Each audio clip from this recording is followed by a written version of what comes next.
It's really still in our culture that men are set up to feel like they are supposed to know everything.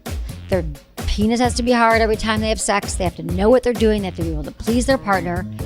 And so that's one thing, is that maybe he really needs some more guidance. Like maybe you need to show him what you like.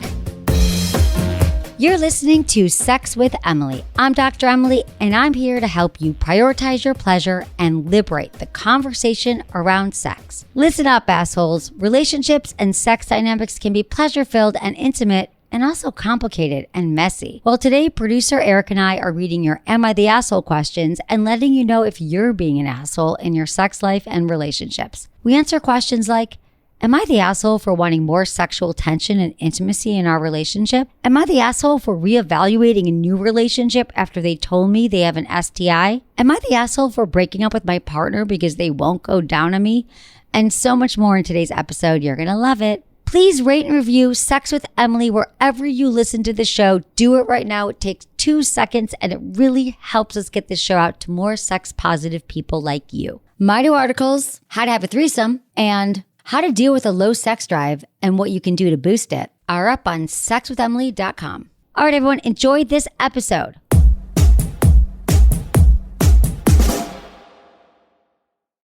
By now, you've probably heard my magic wand story. It's a brand that's been part of my personal journey for more than 20 years.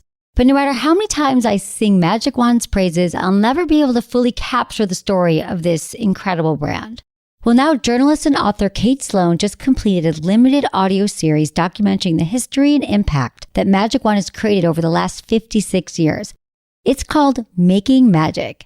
And the series chronicles Magic Wand's incredible brand story through interviews with nearly 40 experts, performers, business owners, educators, and fans. So I got a sneak preview of the series, and what I loved is that Kate weaves together snippets from all their interviews into this amazing story arc. She covers Magic Wand's journey from appliance store massager to its legendary influence on culture and sexual independence, and it's all just fascinating. The first episodes of Making Magic are available now at makingmagicseries.com or on all popular podcast platforms. Just search for Making Magic or visit makingmagicseries.com today.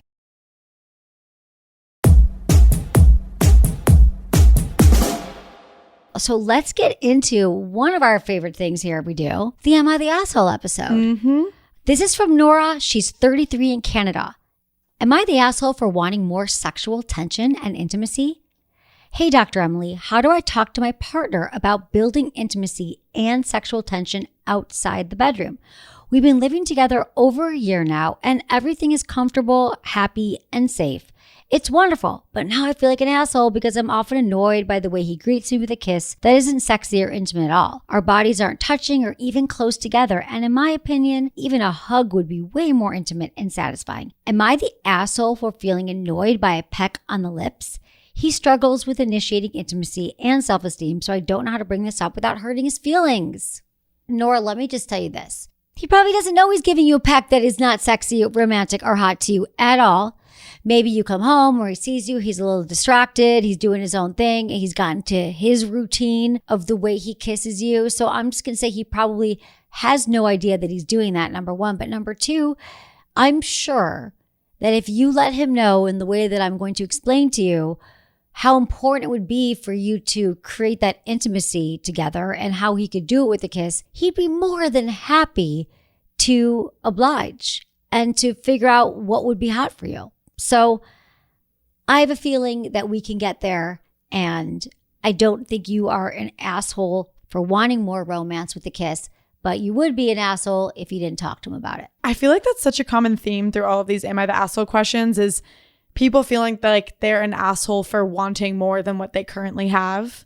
No, you're not selfish. You're not an asshole. Like, you just know what you need, and it's okay to communicate those needs to your partner. Absolutely. And because we don't have a lot of experience talking about sex, because there's so much like shame and worry and stress that comes with it, we just don't do it and assume that we have to like just live our lives silently suffering through mediocre sex, which we do not. So you have come to the right place. You are ready, I think, to make it hot again. So I feel that. You wrote in, you took the effort. First, you can just talk to him. Next time you're hanging out outside the bedroom, I think you got to talk about the state of your sex life. So here's the thing. When you move in with somebody, it is a lot harder to keep the romance alive. Let me remind you that part of what makes the sex hot and erotic is the separation.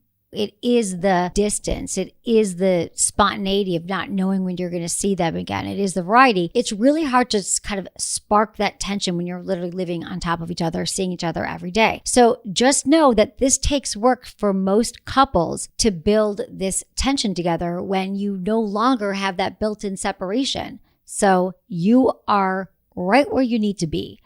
And so what would be interesting is thinking about when it would be, because now I'm thinking that it's a bigger thing than just the conversation about the kiss, because really it's on both of you to figure out how to create that erotic charge, how to create that separation so you could still come together and make it hot. Like, what are the things that you guys could do in your relationship that could lead up to making it really sexy?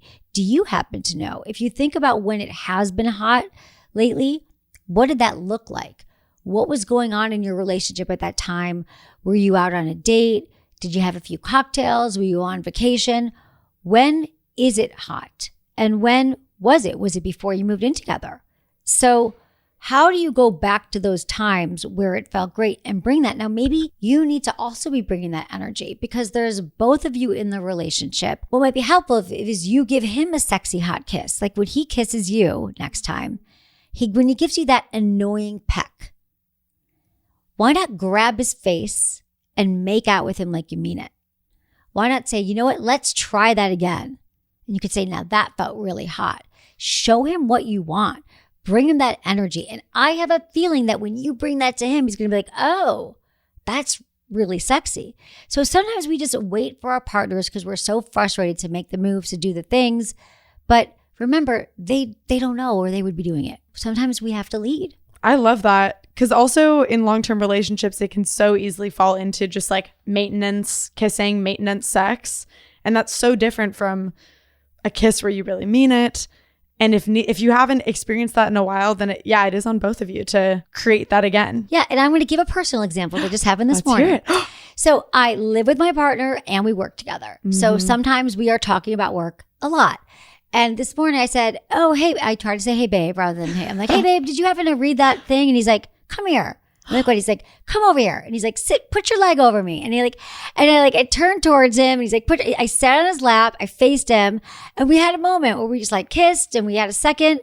And then we went about our day. That was like 3 hours ago. And it was like such a great connected moment because I am guilty for being like, what are we doing next? Let's talk about work. And that is just not hot and it's hard.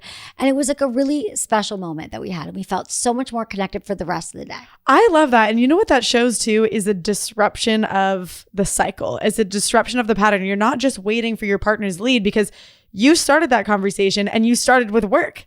And instead of going down the path that you had started, he said, actually, that's not the path I'm going to choose today. I'm going to create a new path. Everyone has permission to create new paths wherever they want to. Yeah. And I love that you said disrupting the pattern because that's so much about behavioral change is when we disrupt a pattern. Mm-hmm. We do something different. We, if we feel set in our ways, that's why like going for a walk or leaving your state or getting up and shaking your body for a few minutes will help change your state and disrupt patterns. Mm-hmm. And so sometimes we just got to do it in an extreme way. And I was like, wait, what? I'm like, need to read that memo. Like, you got to read this contract. Yeah. And he was like, come here. I was like, okay. Like, I loved it. I was like, oh, all right, you're right. I love it. So anyway, he disrupted it. And I think that you can do the same thing. And then if he's not getting it, you get to have a conversation. But I like showing what you need and seeing how he follows. Mm-hmm. I think you've said this before that the definition of insanity is doing the same thing over and over again and expecting the same outcome. Nothing will change if you keep doing and saying the same things every day. Why would anything turn out any differently? Yeah, exactly. That's our life. I mean, that goes for every area of our life. Is we keep trying the same things. We do it in relationships. We keep dating the same kind of people. We keep doing the same kind of conversations or workouts or whatever it is, but you always got to like mix it up. And it is pretty insane to think that you are going to change something without changing ourselves. And when we change, people change around us. When we change, people change around us. I mean, that is a big theory in psychology too, or in therapy. It's called homeostasis. And when we change who we are, and a lot of the therapists do recommend this, say, we've got to change. You know, a lot of us go into therapy and we like complain about our partners and there's all these things wrong, which might be true. It might be really, really annoying. But until we change, then they have an opportunity to react to our change. So oftentimes we're just waiting. We're like, I've said it. I've told them I need something different and they don't do it. So once we start to change, then you'll start to see the world change around you. So not an asshole, Nora. This is from Ken, 47 in Colorado. Am I the asshole for reevaluating a new relationship after they told me they have herpes? Hey, Dr. Emily, I have a major dilemma. I recently was destroyed when my girlfriend broke up with me due to her own past trauma and inability to trust. It destroyed my ability to have a spark with most people I meet. However, there was one person I did have a spark with. We're now about 3 weeks into dating, 2 to 3 days a week, and I've very intentionally taken it slow because she has admitted to her own trauma. Over the weekend, she broke down saying that she wanted to be intimate but can't. She didn't specify why at that time. All we've done so far is short but hot kisses where I can tell she's holding back. I've honestly never had more fun with someone in my life on many of these dates. She's amazing. Last night, she dropped a bomb on me. She has herpes. Maybe say last night, though. Okay. Last night, though, she dropped a bomb on me. She has herpes. She didn't specify the type. I'm assuming it's genital too, since she was fine with kissing and not worried about transmission. She says I need to research this and see if it's something I want. Sadly, I don't know much about it or how it would impact our relationship. She hasn't told me how she manages, but she's had it for more than 15 years. She didn't tell me how often her flare-ups are or any other details. I know herpes is manageable, but how do I do the mental math on this? The longest relationship she's ever had was 7 years. For me, it's 24 years. We've only gone out a little, but we enjoy each other very much. I don't know how to assess the risk here. Am I the asshole for even trying to do the math? Sadly, when I grew up, what little sex ed we had made herpes sound like this plague, and it's hard to get out of my head around this. Am I overanalyzing this? Please advise. All right, I told you get it. We don't have a lot of information on this, and it is true. It was like a plague. But yeah, luckily, we've got more information now, and so let me just lay down the facts here that more than 50% of adults in the U.S. have oral herpes, and 1 in 8 people in the United States have genital herpes. Although, get this, that's 1 in 8 have them, but more than 90% are unaware they have the virus. So any person who is sexually active can get genital herpes, so everyone should be getting tested. And so just so you know, it's really, really common. I love that she told you about it. I'm going to guess here that she is probably taking a daily suppressant, meaning if she takes a daily suppressant, it is way less likely to transmit. I think the chances of transmission are super, super low with a suppressant. But also, if she's not taking daily suppressant, she would know after 15 years how to manage it. So for example, if she has a sore and an outbreak, well then she wouldn't be having sex with you. You wouldn't be going down on her. Maybe you would just be like making out that day. And so I'm guessing that she knows that. And I would also assume that she is somebody who really cares about sexual health and wellness. And she's honest. And she seems like she'd be like a really great partner, because I almost think of all the people who don't know they have it or don't tell you they have it. Well, those are the people that like, what else are they keeping from you? What else are they, not telling you when it comes to your health? To me, this shows some character in somebody who is a good person who's had to do some work around this and letting go, because there is a lot of shame. Like you said, it was like a huge plague. But no, if you have herpes, your sex life is not over at all. It just means that you don't have to learn how to manage it. And some people have flare-ups once a year, only once. Some people have it once every season. It presents differently in everybody, but there are ways to have incredible sex, be in a long-term relationship, and have it all be good. So many issues with sex come with an inability to communicate about your needs and your boundaries and your desires. This is a pretty major thing you have to communicate. So if she's willing to do that and able, which clearly she is, you are probably set up for better sex. And as you said, yeah, she has herpes, but even if you date other people, they could have herpes and not know it and therefore not be able to tell you. So truly, if you're having sex, you could get it. Yeah, exactly. So now you just know. Now you know the risk of it. You know that you don't have it, and now you can take all the precautions so you won't get it. So just remember this, don't have sex during an outbreak, even with a condom, because that's when it can spread most easily. You want to use protection like condoms or dental dams during any kind of sex. This is the recommendation that includes oral, anal, or vaginal sex because it can spread if there are no visible symptoms. You got to talk with your doctor. Also, your partner should learn how to tell when an outbreak is coming. So she would have like burning, itching, or tingling. It can transmit before it's actually visible. So it's not up to you to be like looking out for it. She's got to know the telltale signs when she's going to get an outbreak. And you don't have sex till the sores are completely gone and the scabs heal or fall off. And you never want to touch your herpes sores. Those are just some things to know. You would still be at risk for it. And I don't know, dental dams are hot. I don't know why we don't use them enough. So anyway, because if you use them when you're going down on a vulva, there's so many nerve endings on our vulva that it actually can feel really good because you can like breathe on it and then it gets hot and put some lube underneath it. I don't know if I've talked to you about that before, but I love a dental dam. I know. It almost just adds a little more texture. Yeah, texture. Like when you're masturbating over your underwear or something. Yeah, exactly. It's like that. It's like masturbating over your underwear. So those are all things to know. And have a talk with her, find out what her plan is, how she's managed in the past, and see how it goes. But I like her communication style. I can tell you that. And I don't think you're an asshole for being considerate about your own sexual health. As common as it is, and it's definitely not the plague or anything like that, it is still definitely an STD, a serious thing that you should be absolutely aware of. Absolutely. But it sounds like you're learning a lot. And you can also check out a great episode we did. It was called Hot Sex with STIs with Dr. Ina Park. We can put that link in the show notes. We talk a lot about this in that episode. All right. Not an asshole.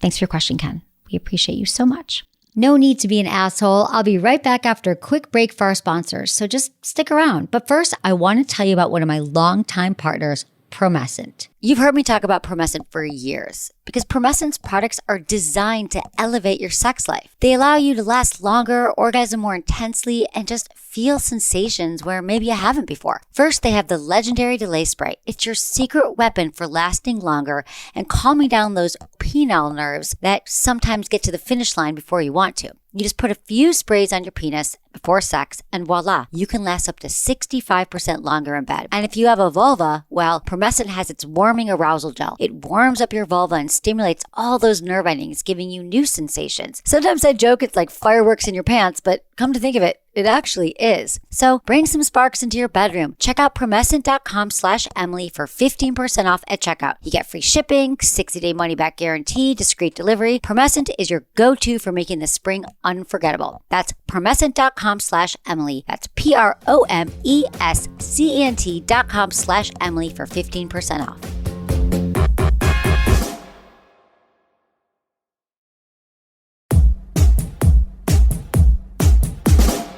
All right, let's go to Erica, 24, in Los Angeles. But it's not me, guys. This is not you, Erica?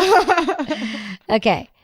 Am I the asshole for breaking up with my partner because they won't give oral? Hey, Dr. Emily, I've been seeing my boyfriend for 5 months. I absolutely adore him. And with good communication and patience, our sex life went from boring and quiet to fun and talkative.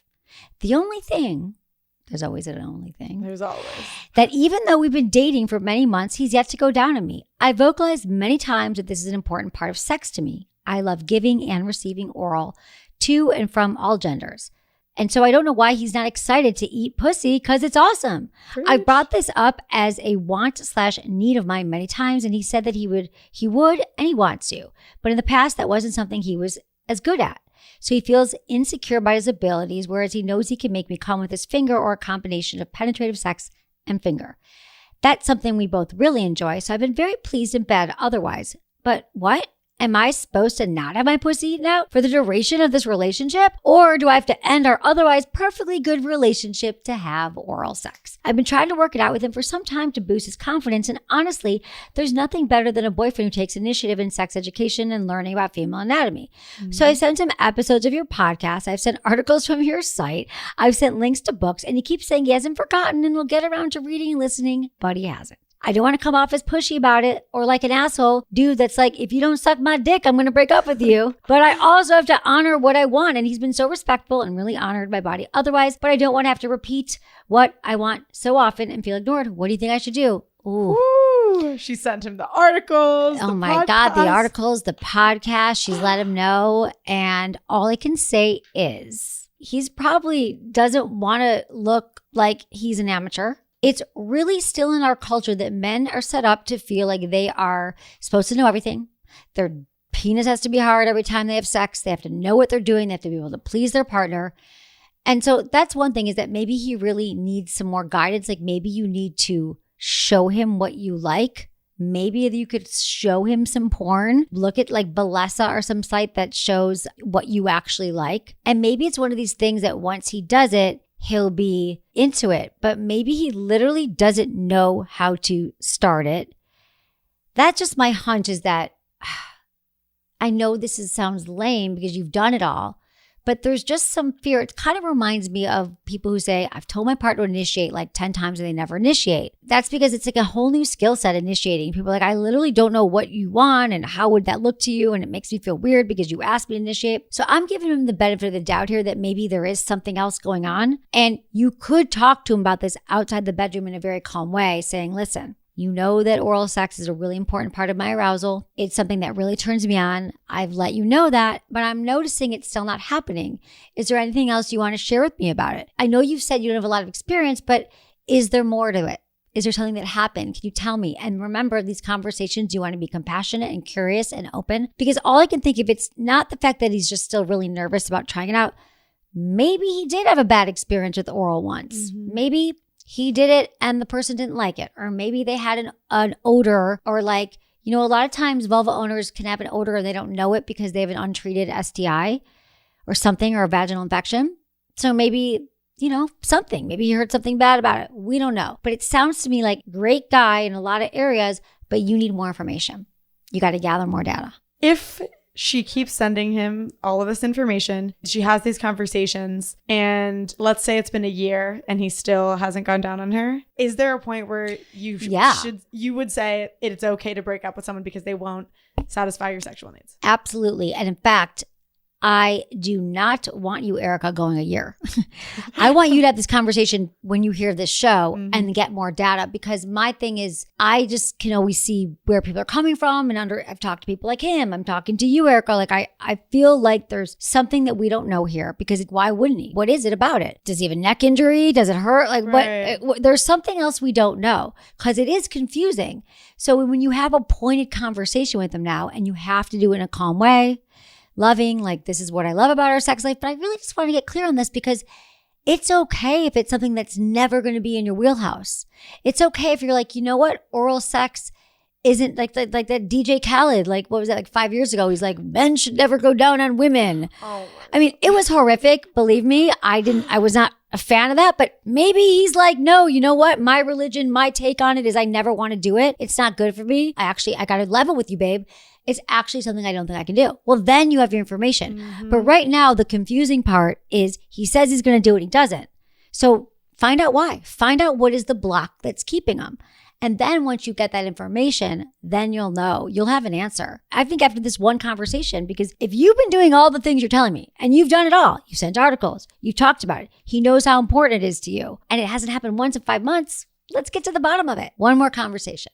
See how it goes. I'm curious. I hope she writes back in again and gives Me us too, an because now I need to know how it goes. But that's how the conversation should go. I don't think you're an asshole, but you will be an asshole to yourself if you stay in it for another year and don't get your needs met. Because oral sex is important. I have ended a relationship on the grounds of oral, and I had a similar conversation to the guy where I said, it's an important part. It's exactly what I told you, Erica. I said, that oral sex, I love oral sex. And I'm just curious, is it because you need more information about what I want? Maybe you're really not clear what I want, or that I really like it, or it's not your thing. And he literally point blank looked at me and goes, it's not my thing. Wow. And I said, guess what? Cool. Thanks for letting me know. Guess you're not my thing. And then we ended the relationship. There were other issues, but also looking back on this, I might have liked to find out. Tell me more about that. I would have said, if I had known more, this was a while ago. This is when I was first starting out.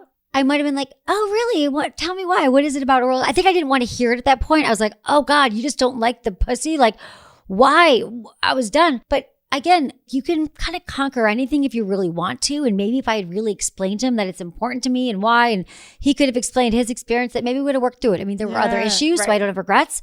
But I always think, like, why wouldn't you be into it? Like, I'm actually just curious. Like, I'd love to go back to him now and be like, What was it about So that? did you ever get over that? I know. And he's married. So I'm wondering, like, maybe she wasn't into oral sex or he learned to get over it. So again, I just always get curious when people are so emphatic about things. And back then I wasn't. I was like horrified. I've learned. I've grown. But let's find out more, Erica.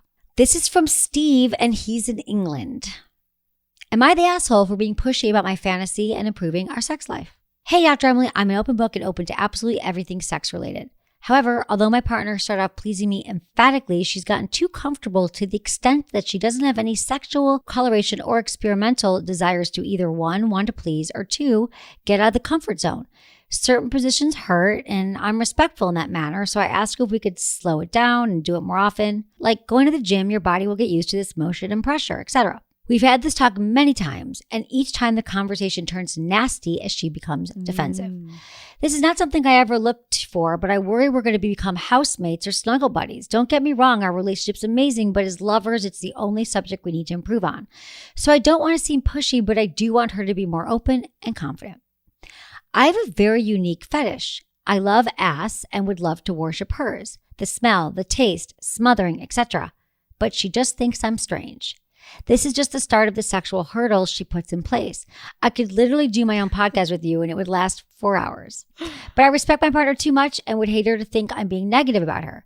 Also, being in England, affording a therapist is something we can't budget for. I worry about us and our sexual future.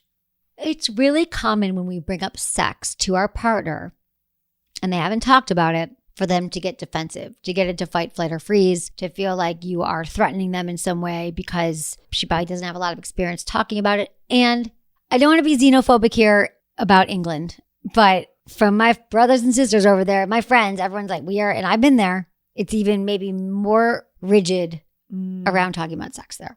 Not everyone, not all of you. I know a lot of you aren't. But anyway, but the point is, we got these problems all over the globe. So there's a few things going on here. You want her to be adventurous. The sex life has gotten a little bit boring and stale for you. On top of that, you have a fetish. Now you're calling it a fetish. Reminder real quick, a fetish is a requirement to be aroused and turned on. A fantasy is like a nice to have, would be nice to eat your ass sometimes. But you are actually talking about a fetish, which means that it's a requirement. And so I'm wondering how you are having great sex without this happening, like sex that's really good for you. And maybe she doesn't have as much experience with any kind of ass play, any kind of anal play, or even it sounds like experience talking about sex. So I hear what you're saying about not being able to afford therapy, but I do think you could have a conversation with her and just get curious and ask the questions and see if she would be willing to open up and explore her own sexuality with you. My book could be a great place to do it with Smart Sex. There's a lot of good therapy books out there that could help you. Particularly when it comes to sex though, you have a fetish, which is a very specific thing. You want to experiment. You want to have fun with your sex life. We got to just get her to the point where she'll even talk about it. So I don't even know if she would go to therapy at this point, but I'm wondering if when you do talk to her about it, or if you have talked, you said we've talked many times, it turns nasty, she becomes defensive. That's what you said. That would be really hard if my partner turned nasty and defensive. Like I don't do well with mean, nasty, defensive. I think you got to be willing and ask her if she would be willing to work on this, if she'd be willing to listen to the podcast together. There's a lot of couples who have received extreme benefit from just listening to people talk positively about sex. She may have never had anyone talk to her about it before. Your concern of becoming housemates and snuggle buddies is totally valid. Without being able to afford therapy, as much information as you can present to her to let her realize, to let her know that that's something that's important to you. I have a feeling that eventually on her sexual journey, she's going to realize that she's going to have to get comfortable with sex, talking about it, unless she connects with someone else who's less sexual. But I feel like you probably don't have to wait much longer if she really won't open up. But maybe there's a way when she gets nasty and defensive, you can learn to listen and you can learn to be calm about it. And you can learn to say, you're getting really upset about this. And I'd love to hear more about your history, talking about sex, your sexual experiences. But, she might need therapy too. Maybe she's had trauma. Maybe we don't know. So partner might not be a total match for you if we can't get her there. If she's defensive about sex conversations, this might be too much of a hurdle, but you could always talk about different relationship arrangements. Maybe you get your sexual needs met from someone else. Yeah. You could even work with a sex worker, dominatrix, who doesn't touch you, but you can still worship her. There's a lot of different arrangements. You can find therapy online right now. There might be some HIPAA laws about like someone from the States being your therapist in the UK, but this is a big hurdle. If you want to make it work, you got to keep trying to be a good listener and make her feel safe and see what happens. If not, it's a hurdle. You know yourself sexually. She's on a different journey. It might take her a while to get where you need her to be. You are not an asshole at all. But the pushy part, when you said I'm being pushy, you don't want to be pushy. And he might have meant fantasy, not fetish. Mm-hmm. But anyway, try to lean into the curiosity and the listening here and see if you can gather more information to see what you need to do in this relationship. Thanks, Steve.